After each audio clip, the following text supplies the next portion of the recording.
Tremendous news. Labor was telling you nuclear power is just too dangerous for this country. They even posted pictures warning that we get three-eyed koalas or a three-eyed fish. But now Federal Defence Industries Minister Pat Conroy is saying, no, wait. He's trying to hose down the scare they started. Nuclear isn't dangerous. The waste is trying to calm down locals at Rockingham, south of Perth, who are worried that the nearby naval base is going to have a nuclear waste site for our new nuclear subs. Don't worry, says Minister Conroy. Completely safe, this nuclear stuff. It's been approved by the regulatory authorities. Joining me is my regular Tuesday guest, National Senator Matt Canavan, the former Resources Minister. Matt, what a relief. Fantastic news.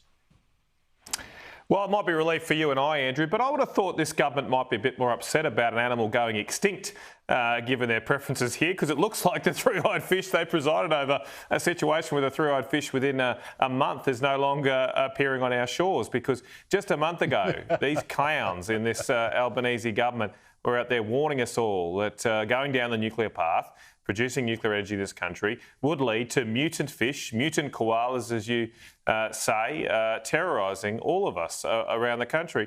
And then just a month later, the very same type of nuclear reactors, same type of nuclear energy, apparently won't cause any issue at all. There's no cause for alarm. I mean, this government is clearly reaping what it sowed here down in Rockingham, and that's why its ridiculous scare campaign was not just a laughable exercise in political campaigning. It was also a threat to our national security, because clearly we need these submarines. We need to strengthen our nation's defences. Both sides of politics now are on board to acquire these submarines. It's going to be an enormous effort, one of the biggest defence acquisitions, the biggest really defence acquisition in our history, one of the most challenging ones to do as well. And playing this type of politics was always only going to potentially put at risk that program, as it seems to here.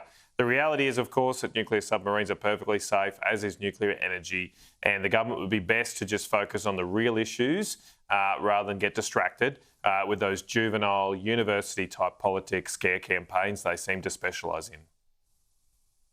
Well, lovely to see it backfire on them. Matt, look, this really offends me, this playing of the gender card. I think it should offend all women, really. Opposition Leader Peter Dutton today warned that the Teal independents, backed by Climate 2000 and multimillionaire Simon Holmes Court, they'd been quite useless, these MPs in federal parliament, and not quite honest either. Here he is. Climate 200 is a front for Green candidates. They're not disaffected Liberal candidates, they're Green candidates.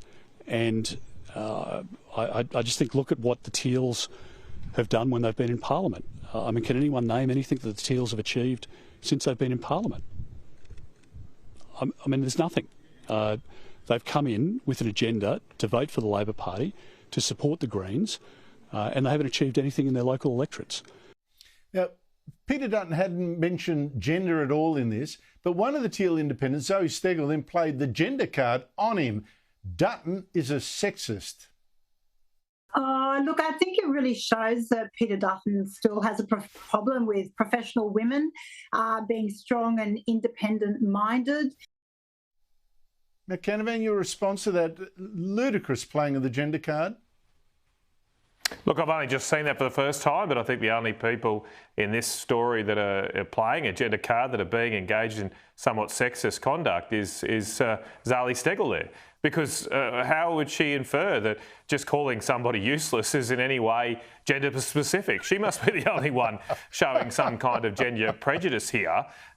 Because, of course, I think anybody can be useless. Some of them useless people can be men. Some useless people can be women. Of course, Zoe Steggall would probably dispute Peter's characterisation, but it's just absolutely absurd to claim that's gender specific unless you yourself are playing into some kind of imaginary gender tropes. So, look, it is just such a shame. Peter's exactly right, though. What have the Teals achieved? I realise they're not in government, but for example, I'm not in government, and myself and Michelle Landry and others got the Rocky Ring Road funding remade when we put on a massive massive political campaign to change that outcome.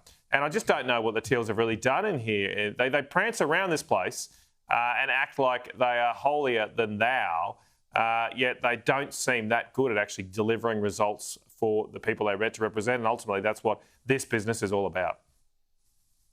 Yeah, and I think it infantilises women. Like you say, it implies, you said useless, you mean because I'm a woman? I mean, really, that's just terrible. Well spotted.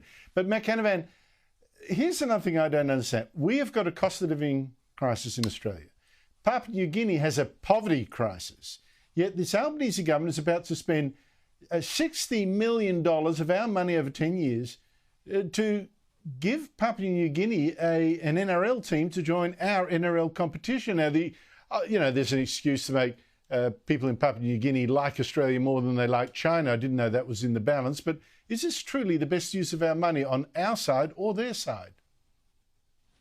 Look, I probably might disagree with you here. I do think we should use rugby league as much as we can in this relationship. We are not going to win an all-out infrastructure war with China on Papua New Guinea. Last time I was in Port Moresby, there were billboards thanking President Xi for the infrastructure he had provided there. So this is a serious issue for our country. China's very active on our doorstep. But of course, one card we have that China doesn't have is the fact that Papua New Guinea's national religion almost is rugby league. And it's something we, of course, play a lot too. You might not down there below on the southern side of the border, but we do up here. Now, in saying that, I do think there are issues here. So in theory, I support this idea. I think there are practical issues, though, about will this team succeed?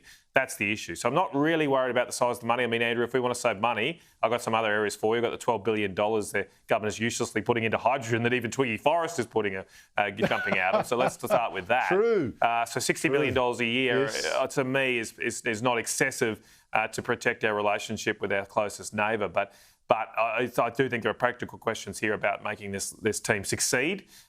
It'll be very challenging, but we do of course, need to counter China's influence campaigns in our region.